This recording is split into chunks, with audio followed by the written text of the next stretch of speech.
हम मुलाकात करेंगे कैप्री ग्लोबल कैपिटल लिमिटेड से और इनके मैनेजिंग डायरेक्टर राजेश शर्मा साहब हमारे साथ कार्यक्रम में शामिल हो रहे हैं। आज हमने हमने इन्हें खास इस अवसर पर बुलाया कि नेशनल स्पोर्ट्स डे है और कैप्री ग्लोबल का, इनके ग्रुप का स्पोर्ट्स में ज़बरदस्त इंटरेस्ट है और बहुत सारे उन्होंने निवेश किए हैं। एक बार राजेश जी, मैं जल्दी से हमारे दर्शकों को बता दूं कि किस तरह के आपके इन्वेस्टमेंट्स अलग अलग स्पोर्ट्स में हैं। पहले क्रिकेट में 2 इन्वेस्टमेंट्स हैं। यूपी वॉरियर्स, ये आईपीएल में महिलाओं की टीम है जिसमें इनकी 100% होल्डिंग है। 75 करोड़ की फ्रेंचाइजी है, फीस है सालाना। शारजा वॉरियर्स, ये पुरुषों की एक टीम है, यूएई की लीग में, इंटरनेशनल क्रिकेट लीग है, इसमें भी 100% होल्डिंग है केप्री ग्रुप की। और इसके अलावा राजस्थान वॉरियर्स, ये खो खो वाली टीम है जहाँ पर 100% इनकी ऑनरशिप है।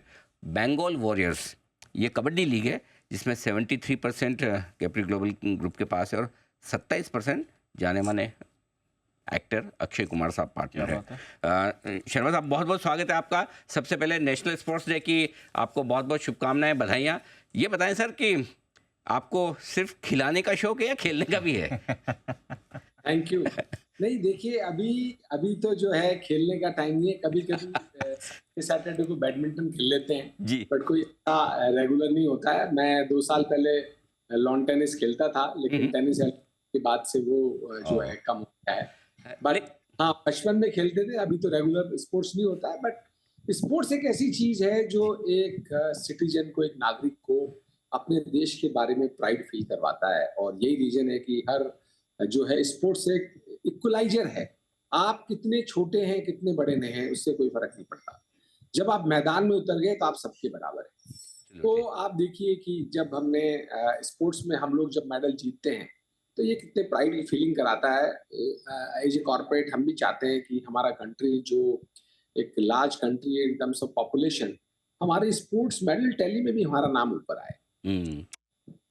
तो ये आपकी बेसिकली एनबीएफसी कंपनी है, फाइनेंस रिलेटेड फील्ड है आपका, आपकी क्वालिफिकेशन भी चार्टर्ड अकाउंटेंट की है।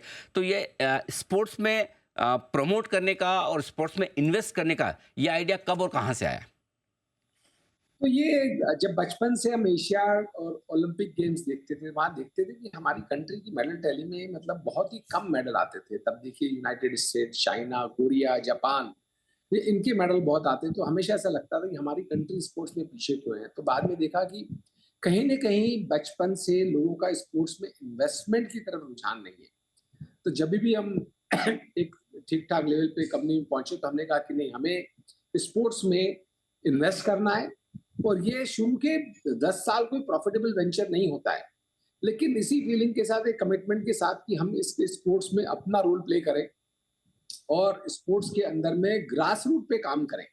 तो आज हम जो बात कर रहे हैं, चाहे खो-खो हो, चाहे कबड्डी हो, चाहे वुमेन्स क्रिकेट हो, हम ग्रास रूट पे लोकल एसोसिएशन के साथ, स्टेट बॉडी के साथ साल के टूर्नामेंट कराते हैं, वहाँ पे टैलेंट स्काउट करते हैं, वहाँ पे बहुत सारे जो टूर्नामेंट होते हैं, उनको कहीं न कहीं स्पॉन्सर करते हैं और ग्रास रूट पे इसको प्रमोट करते हैं। ये जो हम देख रहे हैं कि जो लीग टूर्नामेंट होते हैं, ये ग्रास रूट पे जो इन्वेस्टमेंट और एक्टिविज्म और जो है, उसी का परिणाम है कि अच्छे खिलाड़ी उभर के बाहर आते हैं। ठीक बात है। हम तो खाली शायद बड़े टूर्नामेंट जब होते देखते हैं, जैसे प्रो कबड्डी लीग हो रही हो, वहाँ नज़र आता है, लेकिन उसके पीछे कितने प्रयास और इन्वेस्टमेंट है शायद पता नहीं चलता। लेकिन आपने 2 तरीके के इन्वेस्टमेंट्स किए हैं। एक क्रिकेट जो मोस्ट पॉपुलर है भारत में, एक इंटरनेशनल लीग में आपकी टीम है और एक टीम आपकी यूपी वॉरियर्स की महिलाओं की टीम है। लेकिन साथ ही 2 एकदम, वो कहना चाहिए कि जो देसी स्पोर्ट्स है हमारे, खो खो और कबड्डी, तो इसके पीछे क्या थॉट प्रोसेस है कि 2 एकदम पॉपुलर टीम है, तो 2 ऐसी टीम है जो पूरी कम पॉपुलर, या यूं कहना चाहिए कि अब अपकमिंग है? तो देखिए, जो कबड्डी और खो-खो ऐसे स्पोर्ट्स हैं जो गाँव में बहुत खेला जाता है, लोकल लेवल पे, डिस्ट्रिक्ट लेवल पे आज भी टूर्नामेंट होते हैं, बॉयज़ और गर्ल्स के भी टूर्नामेंट होते हैं। और दूसरा, ये दोनों स्पोर्ट्स वो हैं जिनमें आपको बहुत बड़ा ग्राउंड नहीं चाहिए, जिनमें आपको कोई इक्विपमेंट का इन्वेस्टमेंट नहीं चाहिए। तो ये वो स्पोर्ट्स हैं जो आपके संसाधन में कोई कमी है या एक लेवल का इन्वेस्टमेंट नहीं है, तो भी आप ग्राउंड में मिल कर के खेल सकते हैं। तो जो गाँव में आज भी जो खो-खो है और कबड्डी है, वो बहुत पॉपुलर है। और एक एनबीएफसी होने के नाते जब हम कस्टमर का कनेक्ट चाहते हैं, तो हमें लगा कि हम वो स्पोर्ट्स में इन्वेस्ट करें जो गाँव में खेला जाता है, जिसमें बहुत सारा इन्वेस्टमेंट खेलने वाली टीम को नहीं करना होता है, जो काफ़ी पॉपुलर भी हो और वहाँ से हम हमारे कंज्यूमर के साथ भी एक कनेक्ट बनाएँगे। तो हमने ये जो टच स्पोर्ट हम इसको बोलते हैं, जहाँ पे खो-खो और कबड्डी, तो ये स्पोर्ट्स में हमने इन्वेस्ट किया और हमने देखा है कि ये बहुत पॉपुलर है ग्रास रूट लेवल पे, विलेजेज में। और जो ऐसे शहर हैं जिनकी पॉपुलेशन 30, 40, 50,000 की है, वहाँ पे बहुत पॉपुलर इंटर स्कूल टूर्नामेंट होते हैं, इंटर डिस्ट्रिक्ट टूर्नामेंट होते हैं, लोगों का पार्टिसिपेशन होता है। और यही चीज जब हम व्यूअरशिप में देखते हैं, तो कबड्डी आफ्टर क्रिकेट सबसे ज्यादा देखे टीवी पे सबसे ज्यादा देखने वाला स्पोर्ट्स है। बिल्कुल ठीक बात है। आपने कहा कि 2-3 बार आपने ज़िक्र किया कि हमें ओलंपिक में, एशियाड में मेडल्स कम मिलते हैं, मेडल कम मिलते हैं, इतना बड़ा देश है। ये बताइए कि कितना रोल कॉर्पोरेट्स प्ले कर सकते हैं? क्योंकि पहले तो कभी ऐसा होता नहीं था कि कॉर्पोरेट्स टीमों को स्पॉन्सर कर रहे हैं, ये कर रहे हैं, सब जो करना होता था सरकार को ही करना होता था। अब प्राइवेट सेक्टर बड़ा आगे आ रहा है। क्या क्या कंट्रीब्यूशन प्राइवेट सेक्टर की तरफ से और आ सकता है स्पोर्ट्स को बढ़ावा देने में? देखिए, प्राइवेट सेक्टर की तरफ से कंट्रीब्यूशन ये आ सकता है। अब तो सीएसआर में भी शामिल है और अदरवाइज भी सब लोग ये चाहते हैं, सीएसआर के बियॉन्ड भी जाके लोग करते हैं।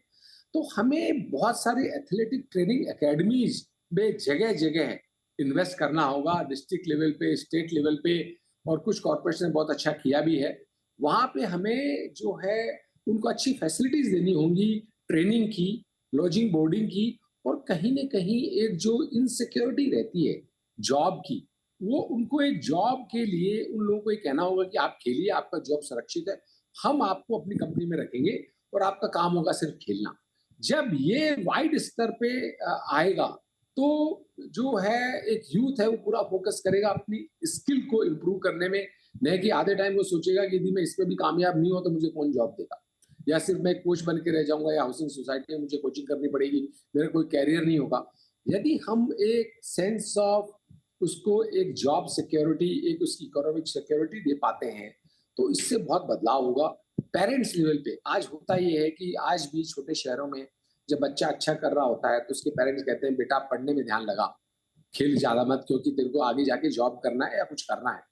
वो आउटलुक को चेंज करना है। और आउटलुक को कॉर्पोरेट्स का रोल ये होगा कि हम डिस्ट्रिक्ट लेवल पे और स्टेट लेवल पे उनकी ट्रेनिंग एकेडमीज जो हैं, आज जो है काफी साइंटिफिक तरीके आ गए हैं जिनके हिसाब से ट्रेनिंग होती है। तो ट्रेनिंग, फिजिकल फिटनेस और उनकी एक फाइनेंशियल सेंस ऑफ सिक्योरिटी को यदि हम बढ़ावा देंगे, तो उससे काफी ग्राउंड बदलाव आएगा और लोग आगे आएंगे। अदरवाइज हमारे देश में टैलेंट की कमी नहीं, लेकिन उनको अपॉर्चुनिटी नहीं मिलता है, उनको एक right training, right physical fitness पे फोकस नहीं मिलता है, और उनको कहीं ना कहीं जॉब सिक्योरिटी का भी एक कहीं ना कहीं दिमाग में रहता है। तो ये इन चीजों को हम सारे कॉर्पोरेट मिलकर करेंगे, तो जो इफर्ट हम आज डालेंगे उसका इफेक्ट आपको 10 साल बाद दिखेगा। ठीक बात है। चलिए, एक तो ये चलिए अपने इंटरेस्ट की बात है कि आप स्पोर्ट्स को प्रमोट करते हैं, दूसरा सीएसआर एक्टिविटी में भी आप शामिल है।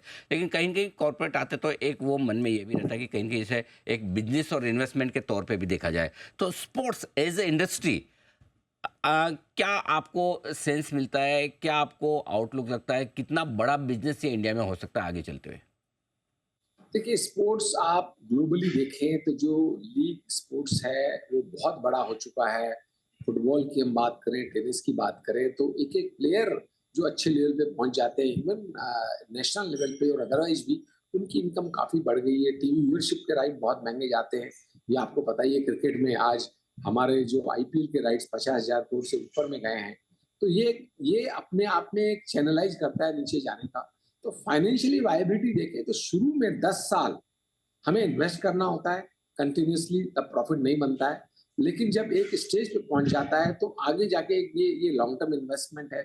आज जैसे हमने वुमेन प्रीमियर लीग लिया है, 757 करोड़ का हमने इन्वेस्टमेंट कमिट किया है। तो पहले ये 7, 8, 10 साल ये हमें पैसा कंटिन्यूअसली लॉस करना पड़ेगा, इसमें इन्वेस्ट करते रहना पड़ेगा। वही वही हाल खो खो का है, वही हाल हमारी जो इंटरनेशनल लीग T20 क्रिकेट का है। लेकिन 10 साल के बाद में जब आपकी रॉयल्टी आपको देनी नहीं पड़ती है और तब तक एक लेवल पे भी स्पोर्ट्स आ जाता है, वो पे बैक करना शुरू कर देता है। ये हमने मेंस आईपीएल में भी देखा है। तो इसमें थोड़ा लॉन्ग टर्म इन्वेस्टमेंट रहता है, लेकिन जिस ढंग से हमारी इकोनॉमी ग्रो कर रही है, यदि हम बात कर रहे हैं कि हमारी हमारी इकोनॉमी 7 ट्रिलियन से 10 ट्रिलियन अगले 10 से 15 साल में पहुंचेगी, हुँ, हुँ। तो ये स्पोर्ट्स यहाँ से 5 से 10 गुना हो जाए। तो इसमें ये बहुत आपके पास बहुत जितनी टीम्स हैं, एक खाली छोड़ दीजिए जो बंगाल वॉरियर्स वॉरियर्स है, वहाँ पे अक्षय कुमार आपके पार्टनर 27% उनके पास है, बाकी सब 100% होल्डिंग है। तो कहाँ कोई आप डाइल्यूशन करने का सोच रहे हैं, कोई पार्टनर लाने का? नहीं, अभी तो हम नहीं सोच रहे हैं। अभी तो ओके। हमारा ये है कि हम इसको थोड़ा-सा जो है फ़ोकस करके हुँ, इस पे इन्वेस्ट करें, और इन स्पोर्ट्स में भी हम ग्राउंड लेवल पे काफ़ी इन्वेस्ट कर रहे हैं। चाहे वुमेन्स क्रिकेट हो, हम यूपी में बहुत टूर्नामेंट करवाते हैं स्कूलों के बीच में, यंग टैलेंट को प्रमोट करते हैं, किसी को स्कॉलरशिप का प्रमोशन देते हैं, किसी को ट्रेनिंग का देते हैं। तो वो लेवल पे इन्वेस्टमेंट करेंगे तो ये अपने आप में जब ओवरऑल स्पोर्ट्स का इकोसिस्टम जो वुमेन प्रीमियर लीग या रिस्पेक्टिव स्पोर्ट्स का बढ़ेगा, तो उसमें डेफिनेटली आगे जाके ये बड़ा बनेगा, और ये सब इकोनॉमी से लिंक्ड भी है। यदि हमारी इकोनॉमी यहाँ से डबल होगी तो स्पोर्ट्स यहाँ से 10 गुना होगा। यही ओह! हमारा। वॉव! ये बड़ा स्टेटमेंट है कि इकोनॉमी डबल होगी तो स्पोर्ट्स 10 गुना होगा। What next? अब कौन-सी अगली टीम क अगला कौन-सा स्पोर्ट्स जहाँ आप निवेश करने वाले हैं? आई एम श्योर आप और ऑप्शंस तो देख ही रहे होंगे, कंसीडर कर रहे होंगे। हाँ, हम कुछ न कुछ स्पोर्ट्स की अपॉर्चुनिटी आती है। हम चाह रहे हैं कि एक पूरा एक स्पोर्ट्स का पोर्टफोलियो खड़ा करें जहाँ पे लोगों का पार्टिसिपेशन हो। तो कुछ न कुछ हम इवैल्यूएट करते रहते हैं, और आपको हम शेयर करेंगे जब भी कुछ मैटेरियलाइज़ होता है तो। बिल्कुल। शर्मा साहब बहुत-बहुत धन्यवाद आपका। आपने समय दिया और आज वैसे आपकी कंपनी के बारे में और किसी और दिन मैं मुलाकात करूँगा। आज मैंने स्पेशली आपको नेशनल स्पोर्ट्स डे के तौर पे बुलाया और हाँ, आप तो 2 क्रिकेट टीमों के ओनर भी हैं और जय शाह साहब हमारे आईसीसी के चेयरमैन भी बने हैं। कुछ कहना चाहेंगे आप इस पर? देखिए, क्रिकेट पे इंडिया का डोमिनेंस है, और हमारे यहाँ से जो बीसीसीआई के सेक्रेटरी आईसीसी चेयरमैन बने हैं, तो उनका जो अनुभव है और भारत का जो अनुभव है क्रिकेट के बारे में और सारे टूर्नामेंट करने के बारे में, मुझे लगता है इससे कहीं न कहीं बहुत फोकस आएगा। और वुमेन क्रिकेट पे भी जो है जय भाई का बड़ा फोकस रहा है। उन्होंने उसको कंसीव करके उसको प्रमोट किया है। वो पे पैरिटी भी लेके आए। तो मुझे लगता है बहुत सारे अच्छे इनिशिएटिव होंगे, और ओवरऑल जो है क्रिकेट और बढ़ेगा। वो मुझे लगता है कि अब यूनाइटेड स्टेट्स में भी क्रिकेट को लेके जाया जा रहा है। तो कहीं न कहीं ये धीरे-धीरे इसको ग्लोबल स्पोर्ट्स की तरफ ले जाने का एक जो प्रयास है, ओलंपिक में भी इसके आने की बात हो रही है। तो हमें लगता है कि आने वाले दिनों में जो भारत का डोमिनेंस जिस स्पोर्ट्स में है, वो आगे बढ़ेगा तो बहुत ही अच्छी बात है। बिल्कुल। शर्मा साहब बहुत-बहुत शुक्रिया, बहुत-बहुत धन्यवाद आपका समय देने के लिए और विस्तार से हमारे दर्शकों को बताने के लिए कि स्पोर्ट्स और कॉर्पोरेट के कनेक्शन के बारे में, इन्वेस्टमेंट के बारे में।